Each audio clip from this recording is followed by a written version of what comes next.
Hello everyone and welcome back to Very Cold Lasagna, your filthy casual place for all the filthy casual takes on the world of sports. I am DylanLasagna and welcome back to another weekly recap of my San Francisco 49ers as they wrapped up this past weekend their playoff matchup in the first round in the wild card on Super Wild Card weekend against none other than their hated division rival, the Seattle Seahawks. What better way to kick off Super Wild Card weekend unless you had work, unless you were doing other things that kept you from watching this game? Sadly, for me, yeah, I had to work. But anyway, yeah, what better way to kick off your weekend, Super Wild Card weekend, Ultra Wild Card weekend, look at this fucking Wild Card weekend, than the San Francisco 49ers hosting the Seattle Seahawks. So yeah, going into this game, a lot of questions were had to be answered from San Francisco. How was the rookie quarterback Brock Purdy coming in?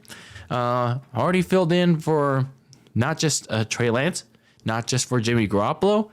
For both of them actually. It's been 6 games now since he filled in for both of them. How is he gonna do in his first ever playoff game? Nobody expected him to be at this point in his short tenure, in his rookie year.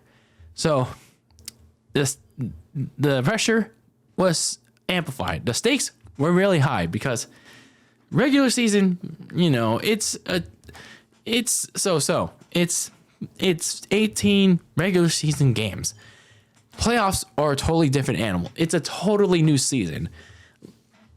Especially considering that when teams get at least a little bit of an idea of you, like the Seahawks have already, considering they've played Brock Purdy all the way back in Week 15 in Seattle, then they should have an idea on you.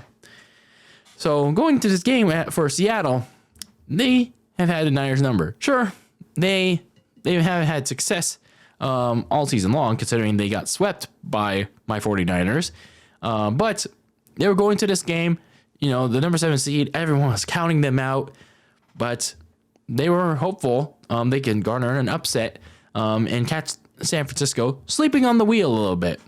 And that's exactly what happened. Exactly what happened in the first half of this game. Sure, the Niners jumped out guns a-blazing in the first quarter of this game. The defense swarming Geno Smith in the opening drive. And then here comes the offense. And just like a normal, Purdy connects well with his receivers. The running game, Christian McCaffrey holding up pretty strong. Get some big runs to start the Niners' first 2 drives. But on the opening drive, they only get 3 points out of it. And Purdy kind of mistimes his throws.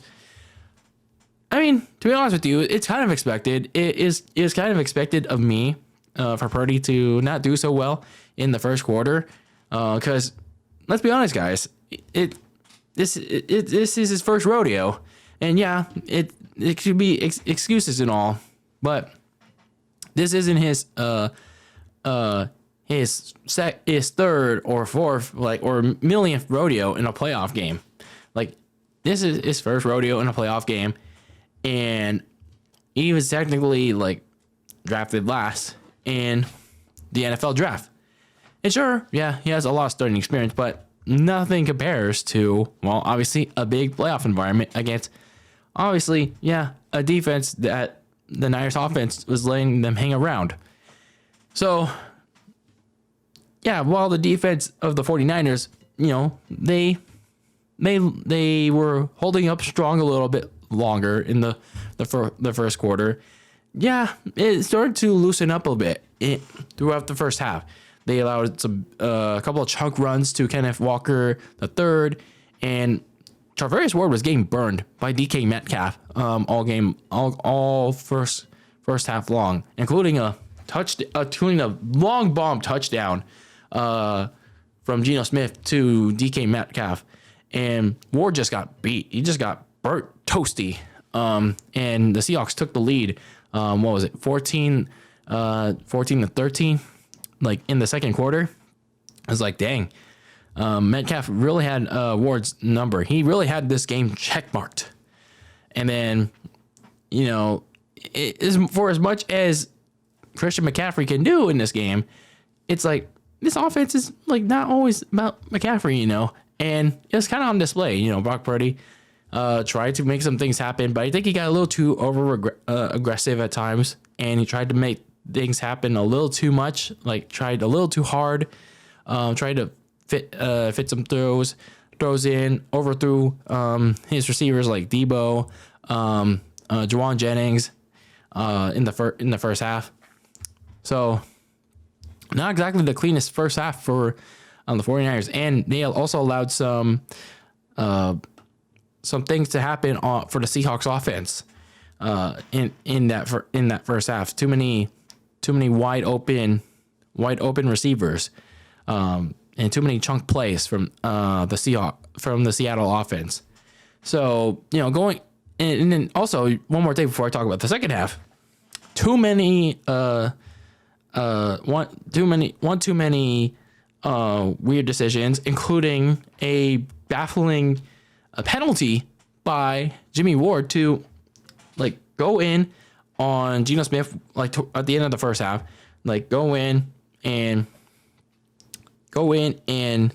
try to like tackle Geno, but then he just goes all in, hits him hard, and yeah, it's a personal foul penalty. Like, what are you doing, dude? You can't do that. He's just like, yeah, sure, the momentum like couldn't stop you, but you shouldn't be making that tackle. He's already sliding down. Like, why are you trying to like dive in like hella hard on him? So now allows Seattle to go and push Seattle to field goal range, and then they make the field goal. And yeah, they have the lead, and the momentum is initially on their side with the lead like 17-16 at halftime. But at least they made the adjustments in the second half to make Brock make some quicker throws to get him warmed up, make him feel comfortable. At least Kyle Shanahan made that kind of adjustment for him, because he definitely got more comfortable as the quarter went on, and they mixed it up with McCaffrey. He finally found some holes. The offensive line gave him those holes, along with Elijah Mitchell in the game. So eventually over time, Purdy got heated up, and he found a big wide open gap between himself and Juwan Jennings for like a long bomb throw that set up the Niners deep in their own territory, where Elijah Mitchell gave them the lead, and then George Kittle converted the 2-point conversion that put them up even further. And then the defense finally got some turnovers in. Nick Bosa recovered a fumble from Charles Omenihu strip sack on Geno, and then Tashawn Gibson later on got an interception off of Smith due to pressure from the defense. So yeah, I'll give credit to where it's due with Seattle. They couldn't really, the defense for the 49ers couldn't really hit home with Geno in the first quarter because of Seattle's offensive tackles playing pretty solid. But the pressure in the second half really ramped up. D'Amico Ryans at least kind of made those adjustments to finally get some pressure, force some turnovers on Geno Smith. And you didn't really hear much of DK Metcalf's name in the second half, nor Tyler Lockett's. So overall, I mean, the Niners eventually pulled away 23 because, well, by that time, Seattle put in a garbage time touchdown, and DK Metcalf stat padded his own self, And yeah, the Niners are moving on to the divisional playoffs. Brock Purdy had himself a good second half. Yeah,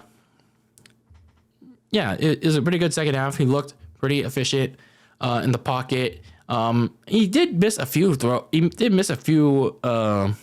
a few good opportunities, like in that very weird, very crazy sequence, like when the Niners were well up big, and they could have gone up bigger for some reason. That crazy catch with Ayuk that fell incomplete. He actually missed Kyle Juszczyk wide open. They could have gotten a first down, but Brock Purdy didn't see him because he was focused on Ayuk in the end zone. So kind of a missed opportunity for Mr. Purdy. But, I mean, it is what it is. I think he definitely going to next game in the divisionals. He has to know, like, what's the best opportunity there and there. I mean, yeah, he wants to take the really best, like the best of the best. I mean, when someone's wide open, go for it. Go for it. Even if it's like the small check down option. I know that's not Brock, but it's something to keep in mind. It's something to definitely keep in mind. Now, there was definitely a glaring concern of like the secondary, how they were kind of like getting toasted in the first half, because there wasn't really too much pressure by the pass rush, especially with Nick Bosa, and on the edge where, yeah, there wasn't really much pressure because of the offensive line for Seattle, kind of doing pretty solid up until the second half. So against better teams, the Niners really have to like hone in, find a way to create stronger pressure against better offensive lines. So we'll see. We'll see how it goes against their next opponent. Unfortunately, for the 49ers, a lot of fans were hoping that the Minnesota Vikings would come out on top against the New York Giants, but sadly that is not the case. I mean, some other people, it's like, regardless of the opponent, the Niners will find a way to take care of their business. I mean, obviously, that's the case. That's the case here. Like compared to last year with me, where we were predicting a smash, and then they made it all the way to the NFC title game. At least this, like I said, at least this year, Kyle Shanahan, he actually has done a little bit better, being more aggressive. His play calling has gotten slightly a little bit better. Yeah, it's a little too. Sometimes he can lean towards the Christian McCaffrey a little too much. But other than that, he can do really, really good into tapping into Brock Purdy's strengths. So I'll give him credit for that. I really can give him credit for that. And adjusting much better in the second half and pulling away from the Seahawks 41-23. So yeah, we have to wait until the Monday night game between the Cowboys or the Bucs to figure out who the Niners are going to face on the divisional playoffs. Personally, for me, who would I rather want to face? It's a little hard to tell. I mean, the Dallas Cowboys, they still kind of have a solid defense with Trayvon Diggs, Micah Parsons in the pass rush, Demarcus Lawrence. But yeah, when Dak is playing like good, when Dak Prescott's playing good, when he has a whole crop of receivers like CeeDee Lamb, Michael Gallup, who else is? Yeah. Oh, Philip Dorsett. They have Philip Dorsett now, right? Or T.Y. Hilton. Sorry, I'm getting confused. T.Y. Hilton. And then, of course, the rushing attack of Tony Pollard and Ezekiel Elliott. So, yeah, of course, they beat them last year. The Niners did. Again, that was, of course, the Cowboys choking. So the Niners have to find a way for the Cowboys to choke again if they face them. As for the Bucs, well, the Niners played them in Week 14, And that was Brock Purdy's first start against Tom Brady. They destroyed them. So it remains to be seen if they can do it again. I mean, beat the Bucs again. Obviously not in the manner that they did in Week 14, because you can never discount Brady in the playoffs. You can only hope to hold them off, and certainly the Niners with their team compared to what's left of the current version of Brady's Bucs now. It's certainly doable. They just have to come in and take care of their business. So I would like to know what you would prefer the Niners face. Do you want them to face the Cowboys? Do you want them to face the Bucs? It's either one. I think the Niners can beat.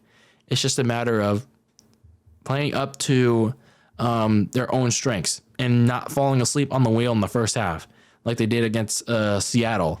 Because if they do, man, then they could be in for some trouble against either Dak and the Cowboys or Brady and the Bucs. So, yeah, it's going to be interesting who the Niners will face in the next round. I mean, it's doable, but they just can't fall asleep on the wheel.